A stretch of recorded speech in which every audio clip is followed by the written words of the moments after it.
So yeah, after kind of coming out of Glass Onion, which was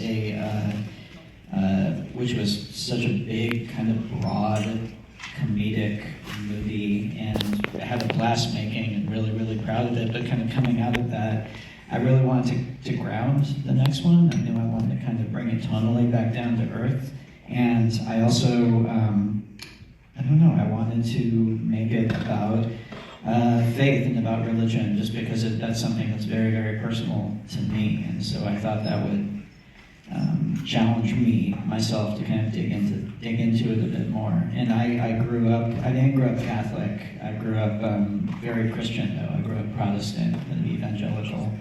And when I was a teenager and into my early 20s, it wasn't just my family took me to church all the time. I had a very personal faith, and I really framed the whole world through my relationship with Christ. It was something that was very, very personal and important to me. And I'm not a believer anymore, and I'm kind of drifted away from that in my 20s. But as anyone who has had that will tell you, it never really leaves you, and it's something I have a lot. I was also in the church at a time when, I was a kid in the 80s when, Reagan era, sort of the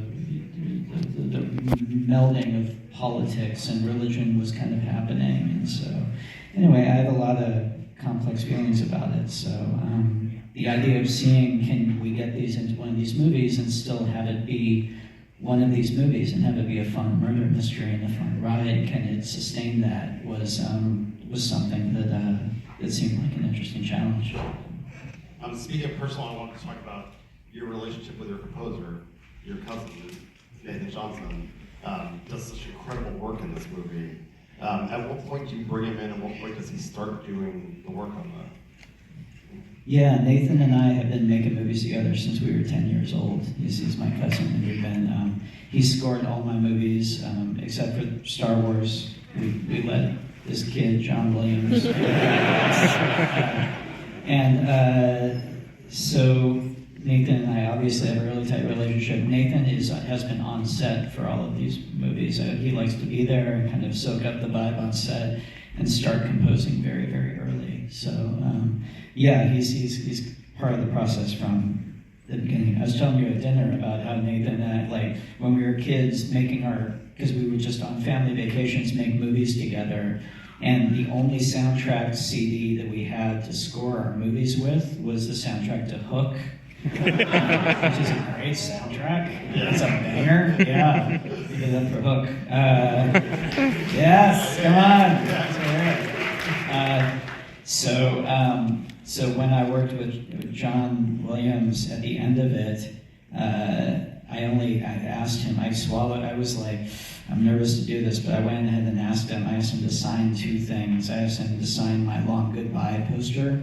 And I asked him to sign an LP of Hook that I gave to Nathan as a thank you for putting him out of work for a few years. It's incredible. The thing that always resonates to me when I see the movie is the simplicity of this line towards the end, where she says you're really good at this, and it carries so much emotional weight of this big, complex movie. And without an actor, an incredible actor like Glenn Close, who can bring that gravitas to it, it could fall flat. Did you always have her in mind for this? Is this kind of I didn't have her in mind. Actually, it's funny though, Glenn's performance of that always always makes me really, really emotional. That does lead me to think though a little bit about, because in talking about writing these movies, a lot of times the talk goes to the puzzle aspect of it, and I get asked, do you start at the ending, who did it? Do you start at the beginning and figure out who did it? And the truth is, I'm just saying that segueing into this because it's a good example of it. Yeah. You start with anything, the same thing you start with any other movie, which is the journey of the protagonist, who in this case is Judd. And so I think the reason that line, as delivered so beautifully, I think, by Glenn at the end. But the reason I think it emotionally connects and feels like a simple thing is because it's answering the very first thing that Judd says in the movie, which is, all I want to do is show broken people like me the forgiveness and love of Christ. And so I think writing-wise, I love endings, and the truth is, the trick to the ending is a good beginning, but it's also illustrative in these movies of what actually always makes them tick, which is it's never going to be the mystery. It's never going to be clue gathering and whodunit and surprising anyone. It's always going to be the same basic things that make you care about any other movie, which is the protagonist, what do they want, why can't they get it, and then how do they or not at the end. And Glenn Close is also a national treasure. One of the joys, and also every single day that Glenn Close showed up on set, it was like she had just gotten her first job and was so excited to be there, and it inspired everybody on set. And I remember one day we wrapped her like she was wrapped, like she could go home.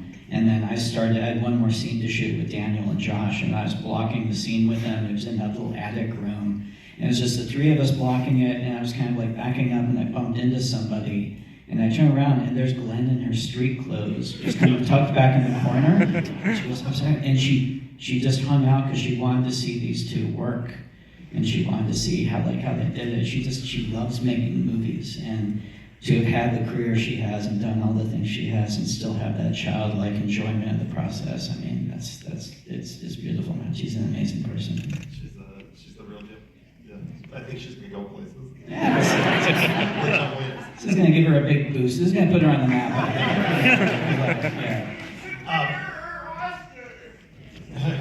Yeah, that should give her an Oscar. Hard to agree. I'm going to open it up to questions, but I'd be remiss, because there's so many great performances in this movie. Don't be remiss. But I'd be remiss to not mention the character actor of the season, who happens to be doing a cameo in the police station we talked about. So my friend Dan Sheridan, who's a writer, it's hilarious because I was going to say he's not an actor. He is an actor, but he's a writer. He's just a buddy of mine. And he's also a buddy of Paul Thomas Anderson's. And so Paul and I are like the two people who started putting Dan in our movies. And so Dan's credits include Licorice Pizza, One Battle After Another. One Battle After Another. He's the guy on the phone with Leo, who won the which is hilarious to me because it's just Dan. And that's him looking through the. Yeah, he's the dude in the video thing looking through the footage. That's Dan. So now you'll never not be able to see Dan Sheridan. A little Easter egg. Your company produced another movie. He's got a great cameo for next year. Yeah, he started. Yeah, he's getting a big fucking head about it now. All right, I'll open it up to questions. Anybody have something? We'll start right here.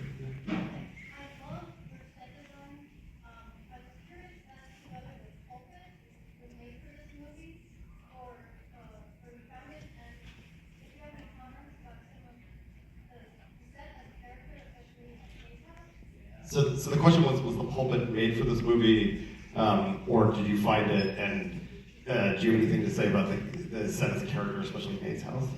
Yeah, thank you for asking that. Rick Heinrich, who is our production designer, who I worked with on The Last Jedi and also did Glass Onion, he did tremendous work. The church, the interior of the church is the most amazing, it's a set, and it's the most amazing set I've ever been on. And which is also how we could do all those dramatic lighting changes. That was all kind of designed and constructed on stage. The ambo, which is the pulpit, that is completely designed and built by us, and it's like a Moby Dick reference, basically. But everything about the idea was in that inside of the church, trying to just reflect what the pale that Wix was bringing to it. So all the angels being warlike and having these swords and just the stark, but then there's also practical things like the starkness of the main witness. Now I'm not Catholic. It's gone out of my head, the main area where the murder happens. The starkness of that is to increase the impression of the impossibility of it, that there's nowhere to really hide. The reality, there would be a bunch of different flowers and dressings and stuff up there, different chairs, and just having it perfectly white and stark so that it's very clear there's nowhere for this to have happened in this stark room. So anyway, but it was all designed. But yeah, Rick did some really beautiful work. Back there in the center of the back section. Yeah. So just sparking off the references, was the Hollow Jesus statue reference to how in Lost there's that part where they find I think it's like Virgin Mary statues full of drugs or something? I don't remember exactly. So the question was the Hollow Jesus statue a lost reference? No, it was a conversation reference. It was a reference to one of my favorite films, Gene Hackman at the end of the conversation, breaking open the Virgin Mary statue that he has. But now I want to rewatch Lost. Renner?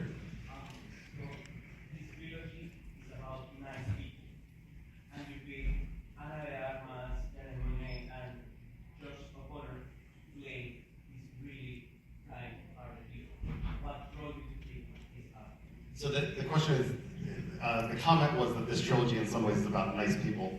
They're very kind people, the three protagonists of these movies. What drew you to pick Anna de Armas and Janelle Monáe and Jeff O'Connor?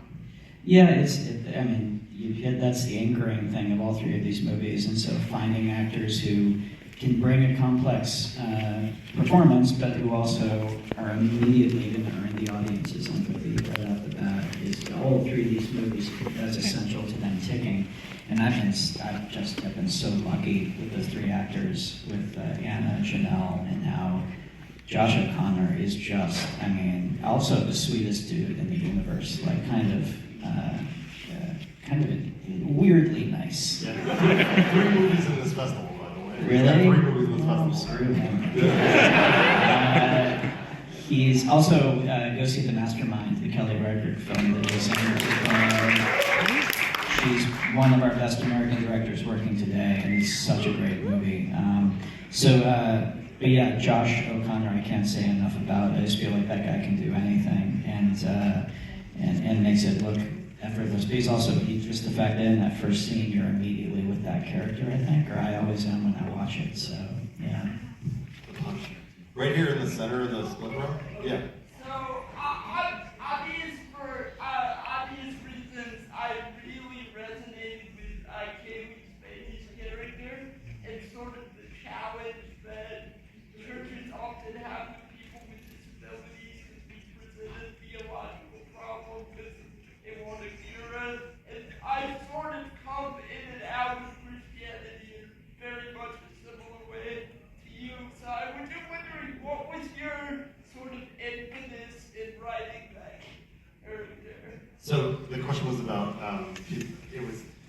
people with disabilities and their relationship to the church, and what was your impetus to write the Cameos character? Yeah, my personal connection with that was about coming to faith through, in her case, very specifically with what she was dealing with, it was about pain for her, and so coming to faith through a physical need to want to relieve that, and then the notion of something bigger than you that can relieve that. But also, it's more reflective for me of even like just the deeper, trying to communicate to somebody who, what's the best way to communicate to an audience, which is going to have people in it who have never been in a faith, what it feels like for any reason to have that deep a fundamental need for that faith and that desire for what that gives you. And I think Kaylee did, it's a beautiful performance in it, but that was the essence of it for me, is trying to get, for myself, that was my connection to it. Thank you so much. Over here on the aisle. Congrats, first off. A few years ago, you were last on and I asked you about the physical media release for that movie and now this. So I wanted to see if there's any update. So the question was, is there a physical media release for this or Glass Onion? Is there any update? I don't have an update, but I can tell you it's something that's really important to me and that I am working on. My wife and I have, because my wife, Karina Longworth, is a film historian, and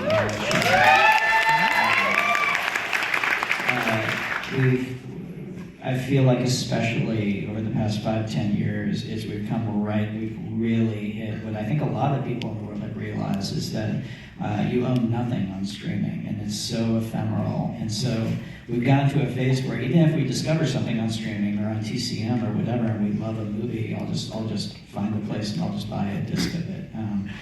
So we've started collecting physical media. I think it's so important. It also, I mean, we have a lot of deleted scenes in these movies, and the notion of having some place where they can live. Anyway, there's no updates, but it's something that is very important to me and that I'm working on. Dominic? Yes. Okay. You mentioned you Protestant, so I'm wondering why tell the story with Catholicism rather than Protestantism or evangelicalism. So the question was, since you grew up Protestant, why tell the story through Catholicism rather than that being Protestant or evangelicalism? I mean, part of it is that the churches I grew up going to all kind of look like malls, and I shoot myself in the face if I have to shoot in a mega church. And beyond, and beyond that, what did you guys say? Oh, you left your jacket. Yeah. Sorry. For a second, I thought you guys were saying, this is a good answer. She's going to Wall Church. Yeah. Sorry, man. But also, I mean, the movie is very much about storytelling, and the reality is the Catholic Church is second to none in terms of the theatrics. I mean, come on, it looks awesome. And also because the reality is for me, it is so much about evangelical Protestant Christianity, specifically in this present moment. It gave me a little bit of distance to be able to speak directly to my experience of it, I thought, living in the Catholic Church, so that was kind of it. Back here in the black and white on the last row, yeah. So I noticed in the light, a lot of times when a character has a moment of faith, typically the light will brighten up. But I noticed in this film, it tended to dim when Father Judd had moments of clarity in his own beliefs and his own purpose. Was that on purpose, and if so, why? So the question was about the lighting dimming when Father Judd had clarity of belief versus brightening. Well, just in general, and I mentioned it before, I was very aware early on that a lot of the movie was going to take place in interior spaces and wanting to feel the outside universe permeate these spaces. I was a kid in Colorado where it's one of those, if you don't like the weather, wait 10 minutes places. And so the experience of being in a room and the sun going behind a cloud and the room, how dramatically the room changes and the vibe in the room changes, is something I think we all experience in real life a lot, and you rarely see it. So I wanted to do that. In terms of the specific writing of the scenes, it played kind of both ways. I feel like a shift in either direction, as long as it's dramatic enough, kind of heightens the moment. In the scene with Louise on the phone with Bridget Everett, the great actress who's on the phone with them, that's one where it's bright at the beginning of the scene, and then as it gets to the end, it gets dimmer and dimmer. And that, for me, was tonally kind of simplifying. Like the brightness has a feeling of inspiration, and it's exciting, and we're solving this mystery, and it's a game, and then it gets somber, and it kind of brings it back down, and kind of makes you focus in just on Judd's face for that moment and isolates him. So it was kind of figured out moment to moment throughout it, but yeah, the idea of making it very theatrical was something that was on my mind. Right here in the sun. Yeah, you, and then right behind you. We'll do one then two. Yeah. Yes, you. Yes. Hi, Sorry, I usually would say color of clothing, but I can't see anything these days. Yeah. I'm a really big fan of your work, and I'm so proud to be able to watch this.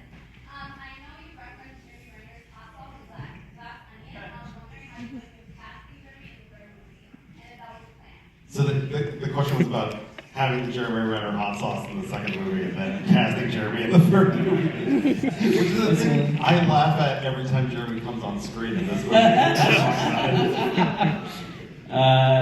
Yeah, it was, I kind of like got really excited just about Jeremy being in this movie, in this part, and then realized, oh wait, oh shit. So, but then I thought, fuck it, you know. And I figured the best way to do it would just be to jam the car in gear and not acknowledge it. Also, I like the idea that Dr. Nat is a big Jeremy Renner fan. Yeah. Has that hot sauce in his kitchen. And then, yeah. So I'm just curious as to how kind of the backstage was for each of these different movies, especially with different cast and environments and sets, sort of what that was like. So the question was about the environment backstage with all these massive casts, and was it different on different movies, etc. I know there were different environments too, where you shot them. So. It has been, but it's a really good question. On the first movie, we shot largely in this big mansion just outside of Boston. And the mansion, it was almost accidental. The mansion had a basement with like a proper rec room in it with like a foosball table. And the trailers were kind of far away, so the whole cast would, in between takes, would all go downstairs and sit around in this rec room, and they ended up just bonding down there. And it became this kind of magical thing of them all going around telling war stories and just kind of, you know, it really bonded them all together.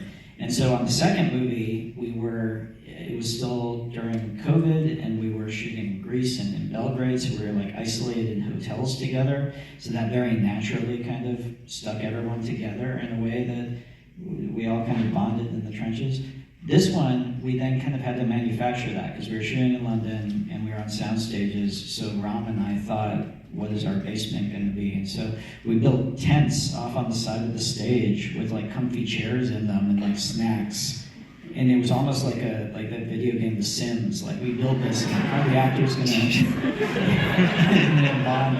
And it did. All our little actor Sims all gravitated towards where we had built a green room. And they all talk about how much fun they had. And so creating that environment so that everyone can bond. But because these movies are ensembles, I feel like that's also part of the appeal for the actors. Everyone in this movie is used to being the star of their own movie. The fact that they're signing up for this means they're excited to be part of the ensemble and actually just hang with other actors. You know? You mentioned him by first name, so I just want to shout out Rob Bergman, world's greatest producer. Ron Bergman. He's the reason I'm still making movies. Yeah. We have time for one more. I'll go right down here.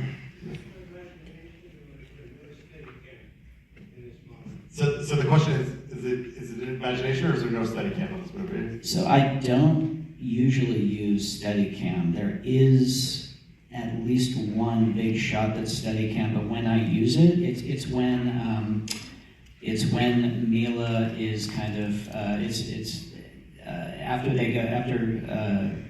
Mila's character and Daniel go in the empty tomb, and then Glenn's yelling outside, and all the cops are there, and there's a floodlight. It's because that was such a mud field, because we shot that after we had shot the big rain sequence. There was no way we could have had any equipment, so we had to do it with Steadicam. But even when I use Steadicam, I try and design the shot as if it can be on a dolly. I don't love the floaty feel of Steadicam, and the way I storyboard things, I like to be very deliberate with the shots. So I think that might be the only example of it, but usually I like to just be on the dolly or a crane. It's a good eye. Before we wrap up, what's the theatrical release date? It is basically Thanksgiving. Yeah, so please tell everyone you know if you like it. Please come out and support it. Come to the theater.